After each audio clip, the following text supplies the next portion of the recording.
มีสาว3 คนสาย3 คนมาอยู่ปั่นมาได้มันออนไลน์เข้าไปเล่นลำแดงนะพี่น้องบรรยากาศเอาคลองกิน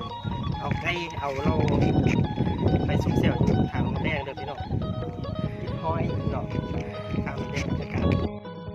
เขาก็หากินแบบอาชีพแบบธรรมชาติแบบพี่น้องที่บ้านนอกบ้านหน้าก็เฮ็ดไปกินทำไรทำหน้าส่วนเคยเฮ็ดเคยกินแบบธรรมชาติมื้อนี้เขาอากาศก็ร้อนพี่น้องเขาก็ไปน้ำสาว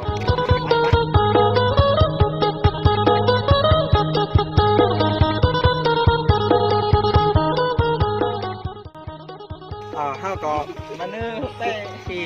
เขาเริ่มต้นจำพวกผู้ชายที่ไปเอาห้อยนะพี่น้องเอาห้อยเอาบ่วงเอาคล้องและหน้ากากผู้ชาย3 คนได้ผู้หญิงผู้สาวเนาะไปหล่อท่าที่ขาเนื้อขาพยาบาลน่านนะครับ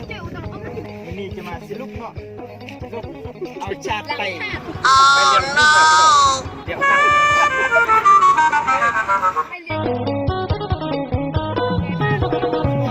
โทษเลยค่ะร้อนมากร้อนก็ร้อนเลย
คุยกัน